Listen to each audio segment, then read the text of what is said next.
Assalamualaikum warahmatullahi wabarakatuh. Kita melanjutkan materi tentang keramik dan gelas kemarin gitu ya. Jadi kemarin sudah kalau yang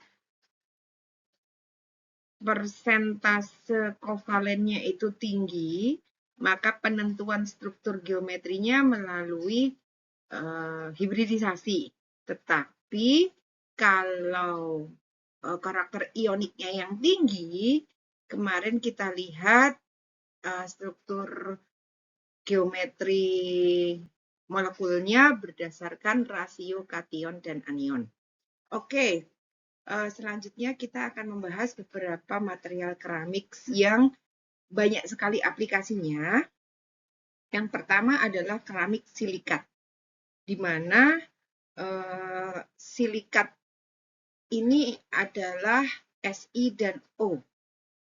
Jadi kandungan molekul silikat itu dari atom Si atau unsur Si dan O, di mana kedua unsur ini merupakan most common elements on Earth. Jadi kandungan utama bumi gitu ya, itu adalah silikon dan oksigen.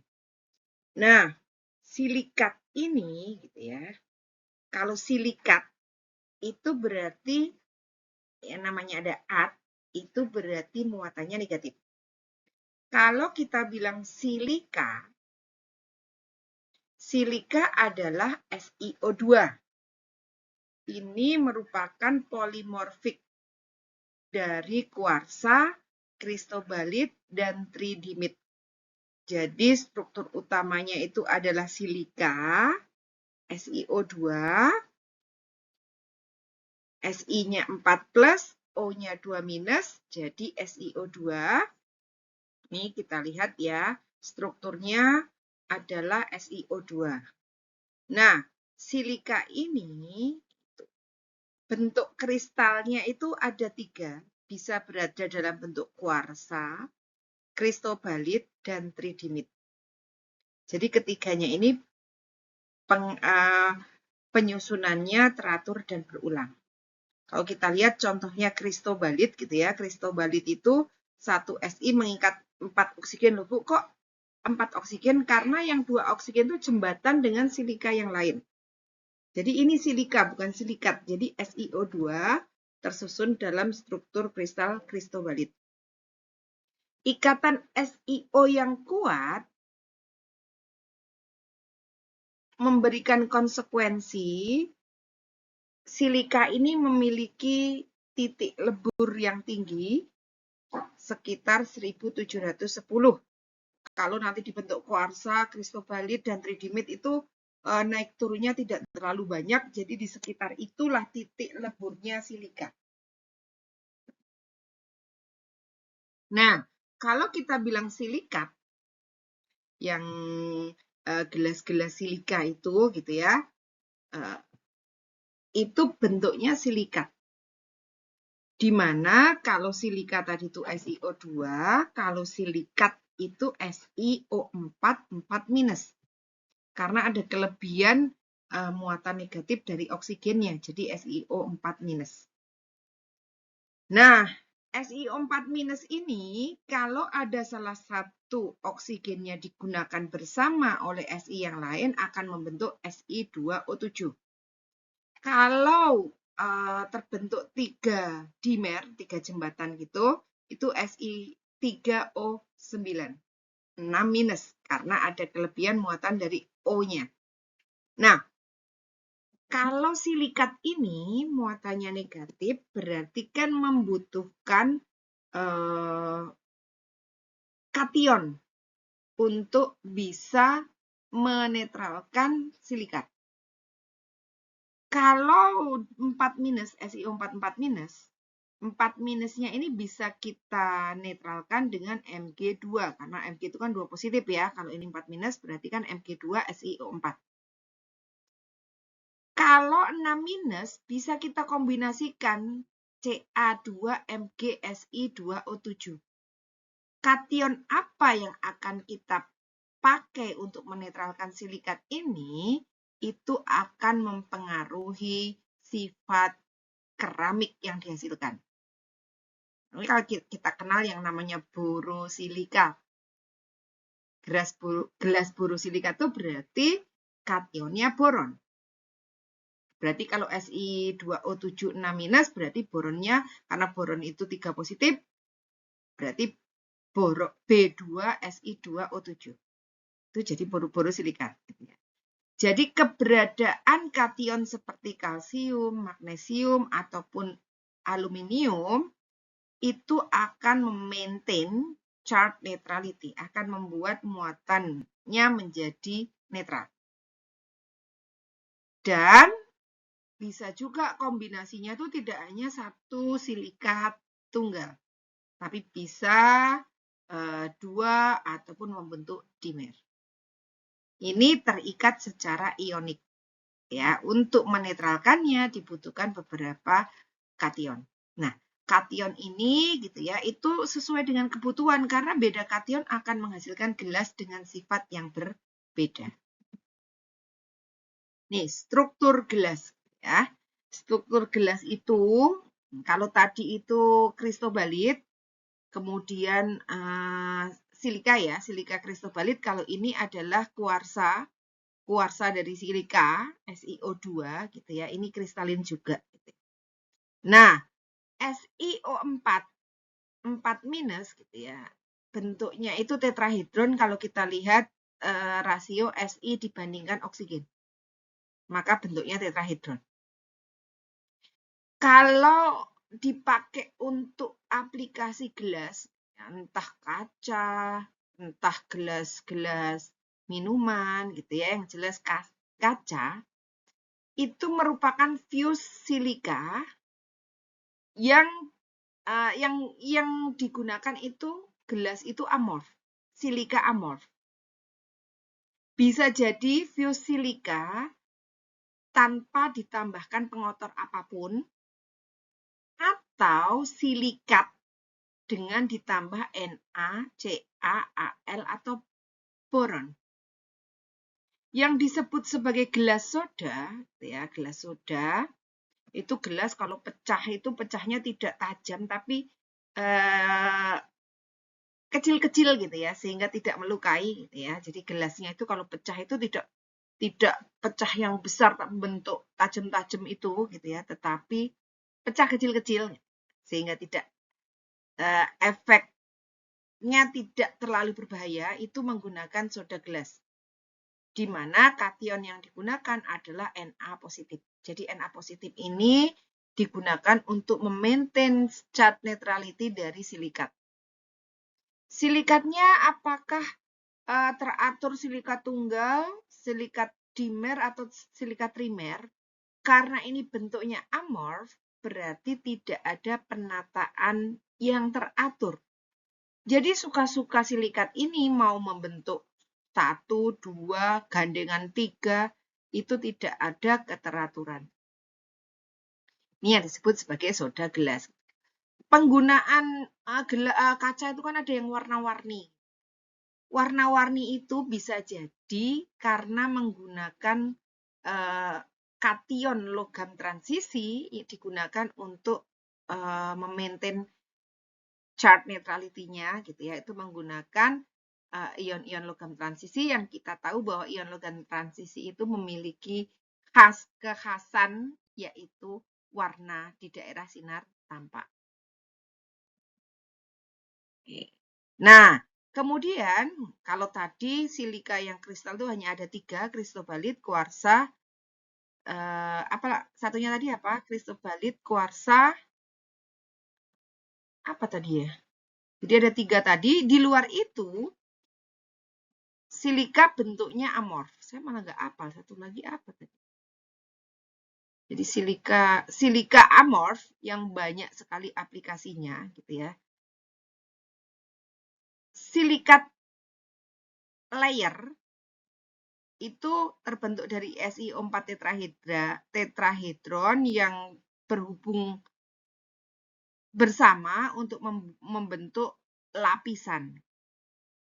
Misalnya, layer silika itu adalah clay, mica, talc, gitu ya. Jadi tanah liat, ya, mica itu silika layer, silikat layer. Muatan negatifnya, gitu ya, itu dijumlahkan gitu ya, selapis ini gitu. Itu berapa muatan negatifnya? Itu dari Si2O5 2-. Tinggal berapa banyak itu membentuk struktur. Nah, lapisan-lapisan ini, lapisan silikat yang muatannya negatif ini, itu akan dinetralkan oleh lapisan kation di tengah. Jadi, kalau layer silika itu silikat, kation, silikat, kation, silikat, kation. Tetapi tetap saja itu bentuknya amorf. Dia kalau kita lihat strukturnya seperti ini, meskipun kalau tadi itu kita lihat bentuknya segi 6 teratur, Bu, tapi layer silika itu gitu ya, itu amorf. Yang kita kenal salah satunya misalnya kaolin clay. Itu merupakan Si2O5 2- layer dengan Al2OH4 2 positif layer. Jadi kationnya itu ada di lapisan antar, membentuk lapisan di antar lapisan silikat. Di ini layer silikat, aplikasinya untuk apa? Untuk gelas juga, tetapi gelas yang lebih tebal gitu ya, karena dia membentuk layer silikat. Keramik selanjutnya adalah gitu ya, polymorphic karbon ya. Jadi karbon itu kalau kita bilang polimorfik itu berarti kristal dalam bentuk yang berbeda. Kalau kita mengatakan, Bu, kalau karbon aktif itu kristal atau tidak amorf, itu bukan polimorfik. Polimorfiknya karbon itu adalah yang bentuknya teratur dan berulang. C60 fullerene misalnya. C70, C80, kalau itu bentuknya teratur dan berulang, maka itu polimorfik. Dan polimorfik karbon yang paling mahal, paling kuat, kalau paling kuat itu adalah grafen, kalau paling keras, yang paling mahal, itu adalah diamond atau berlian. Karbon, kita tahu karbon itu kan punya 4 elektron valensi.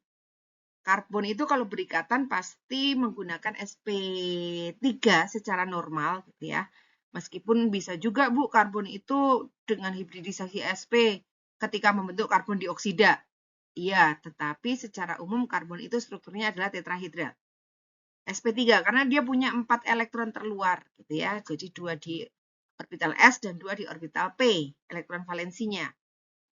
Nah, karbon-karbon ini yang membentuk struktur diamond tetrahedral ikatannya itu merupakan material terkuat yang ada ya, hardest material known, dan memiliki konduktivitas termal yang sangat tinggi. Kita nggak pernah membayangkan kalau karbon itu kok bisa menghantarkan panas gitu ya. Tetapi kalau karbon itu berbentuk strukturnya membentuk struktur diamond, ternyata karbon itu bisa menghantarkan panas sangat cepat. Jadi kalau dipakai gitu ya, itu bisa menghantarkan panas sangat cepat gitu. Biasanya dipakai di ujung bor gitu ya, ujung bor untuk ngebor material yang sangat keras gitu ya, dibutuhkan ujungnya itu pakai diamond. Nah, diamond ini kalau yang namanya single kristal itu kan berarti kristal yang sempurna. Karena diamond ini sampai saat ini manusia itu bisa mensintesis diamond, tetapi kekuatannya tidak pernah bisa mengalahkan, kekerasannya tidak bisa mengalahkan diamond asli ya. Jadi ini merupakan batuan permata. Jadi batuan permata, tidak semua batu itu permata loh. Misalnya ada batu apa itu, kecubung gitu ya. Batu kecubung itu tidak dikategorikan sebagai permata. Yang dikategorikan sebagai permata itu batu diamond, kemudian emerald itu jamrud, ruby, nah itu masuknya batu permata. Di mana yang paling mahal itu adalah diamond. Karena dia merupakan large single kristal kalau dia itu kristalnya sempurna. Kalau diukur pakai tes kekerasan itu bunyinya tit 4 kali, itu skala paling tinggi dari kekerasan berlian. Kalau dia itu besar, gitu ya, karatnya itu besar, ukurannya kan karat gitu ya, karat sama seperti perhiasan emas gitu ya, ukurannya karat. Ini juga semakin tinggi karat gitu ya, berarti dia semakin besar dengan kristal yang semakin sempurna. Biasanya kalau yang sudah besar itu tidak akan pernah dibuat kecil-kecil. Kenapa? Misalnya nih ada diamond harganya besarnya 10 karat. Besarnya 10 karat itu harganya bisa jauh lebih tinggi dibandingkan 10 kali diamond 1 karat. Misalnya diamond 1 karat itu harganya 10 juta. Kalau ada 10 diamond 1 karat, kan berarti harganya 100 juta. 100 juta ya, 10 juta kali 10 gitu. Nah, kalau punya diamond 10 karat, itu harganya tidak 100 juta. Bisa jadi harganya tuh berkali-kali lipat sampai 1 miliar.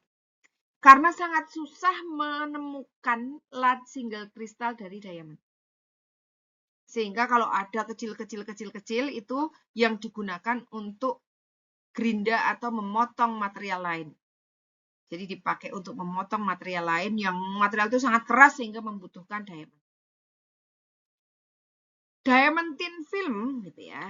Jadi sekarang juga diamond itu dipakai untuk kosmetik ya. Jadi ada alat yang menggunakan ujungnya itu pakai diamond gitu ya. Itu sebenarnya adalah diamond thin film yang merupakan hard surface coating. Jadi dipakai untuk melapisi sesuatu yang membutuhkan lapisan yang sangat keras. Contohnya digunakan untuk cutting tools. Jadi alat pemotong, alat pengebor gitu ya, ujungnya dikasih diamond. Atau medical device itu kalau memang dibutuhkan gitu ya, kekerasan itu menggunakan diamond. Kayak tadi ada alat itu yang dipakai untuk ngasih getaran ke muka gitu ya, ujungnya itu dipakai lapisan diamond. Itu nggak akan satu alat penuh itu diamond, tidak, hanya di ujungnya saja. Sehingga dibutuhkan kekerasan di ujung itu menggunakan diamond thin film atau lapis tipis diamond. Oke, selanjutnya polymorphic form dari karbon itu grafit.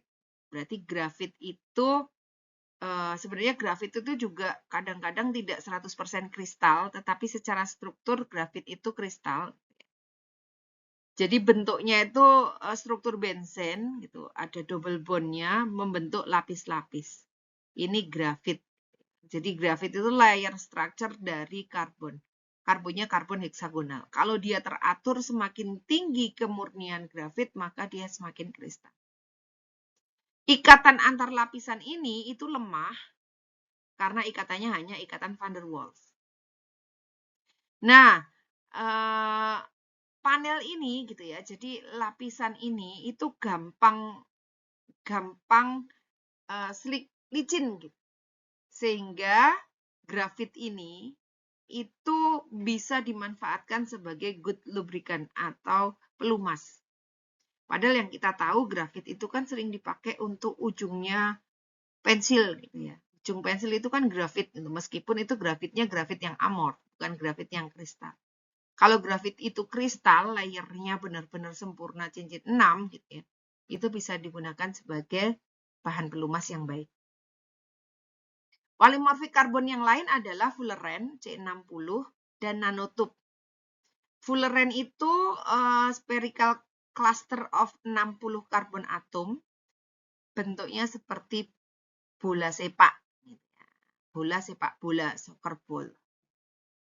Jadi bentuknya seperti ini nih C60 gitu. Kalau mahasiswa sudah pernah praktikum kimia anorganik 1, sudah pernah membuat lampion dari fullerene.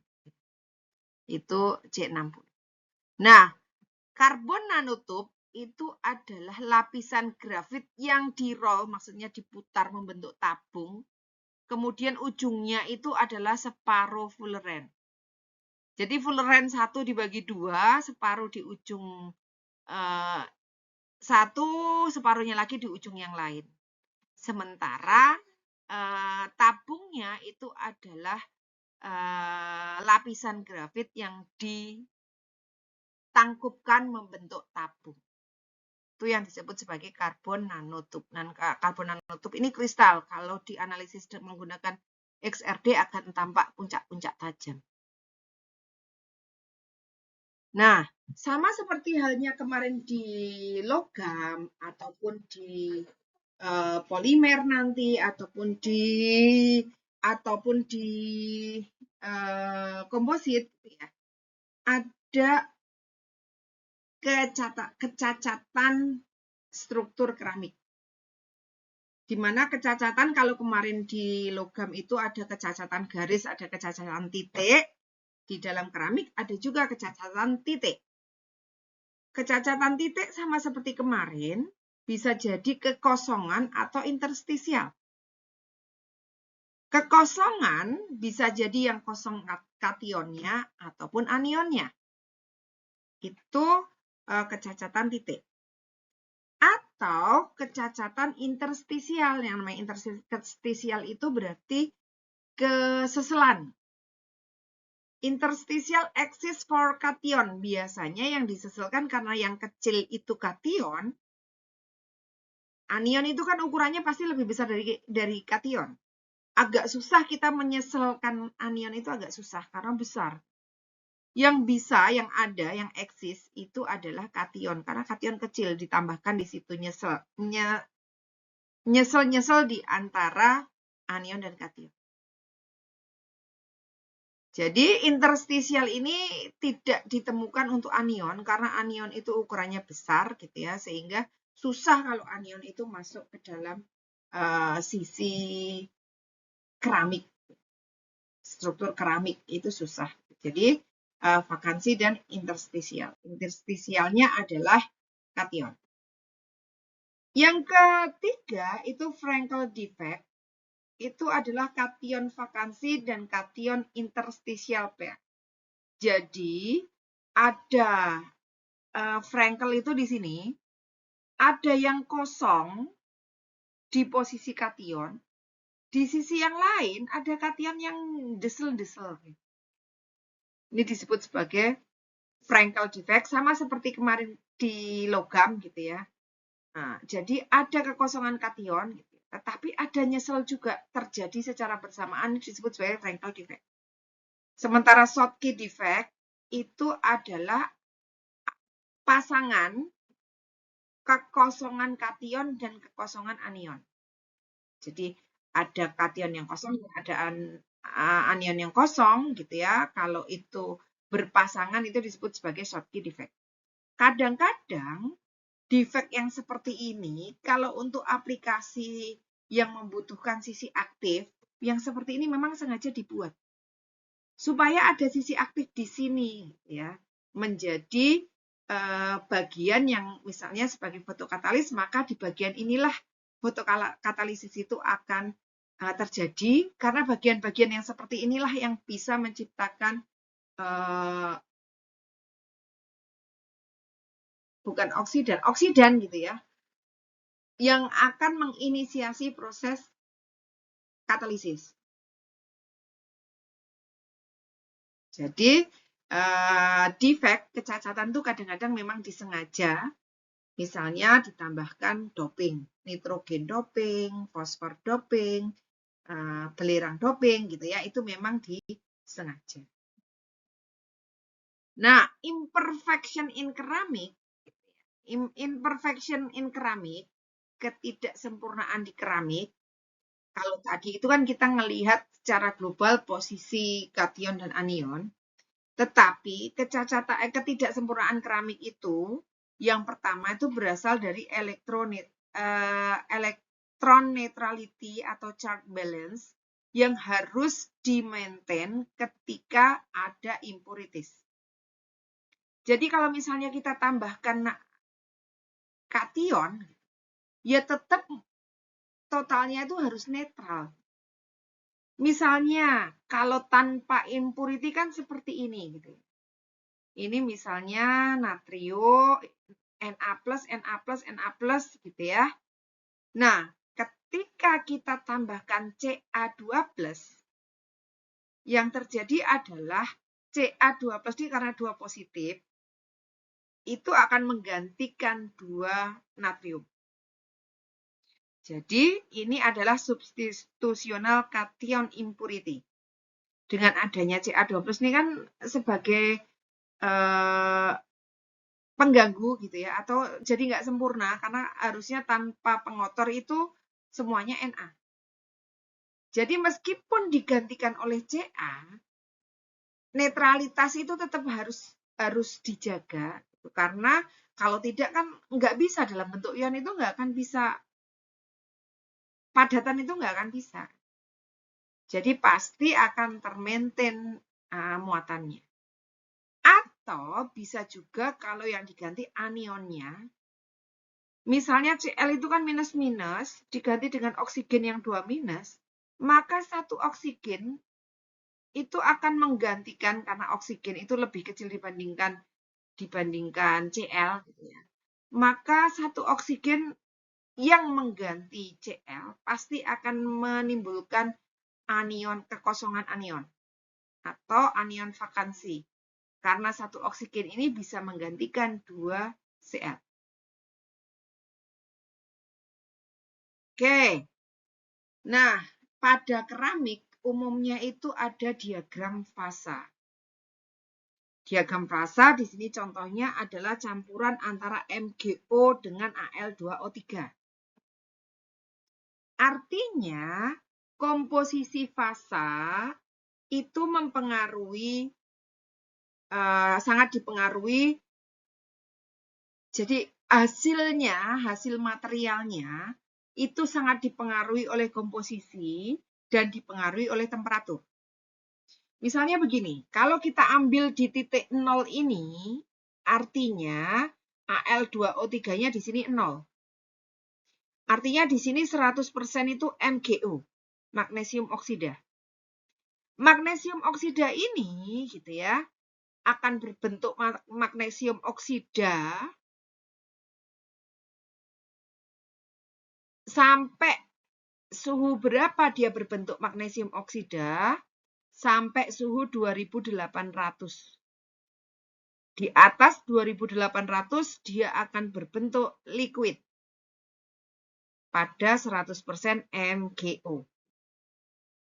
Kita lihat, kalau 20% dari MgO itu diganti dengan Al2O3, maka gitu ya, akan membentuk material MgO solid ditambah MgAl2O4 solid juga sampai suhu 2000.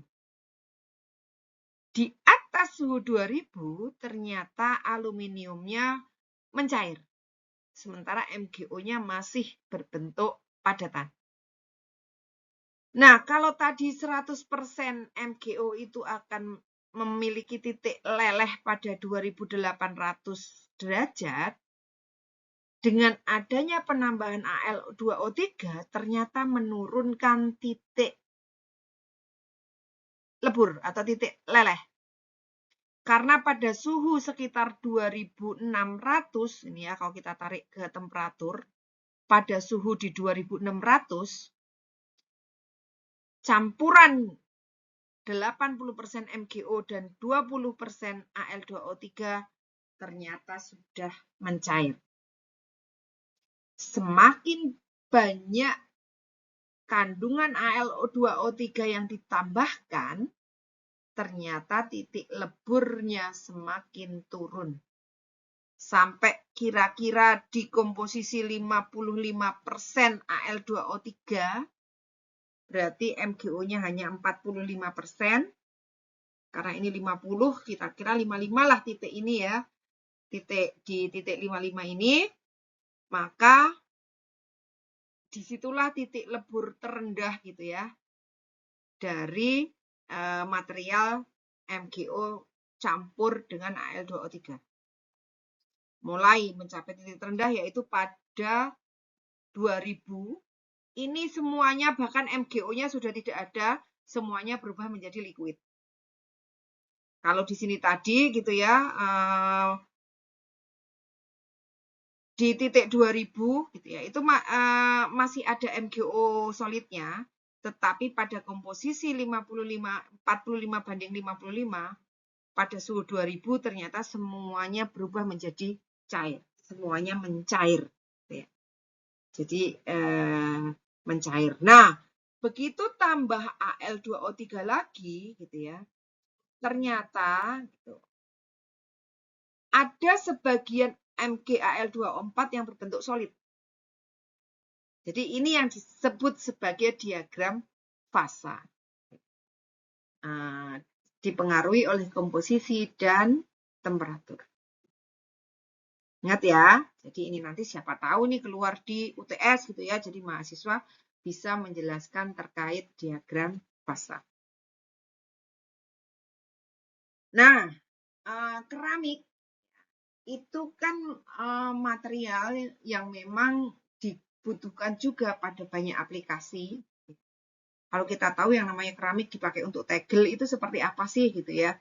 Tegel itu kan harus keras karena diinjak-injak, kadang-kadang kursi digeser-geser gitu ya. Jadi tegel keramik itu sifatnya seperti apa?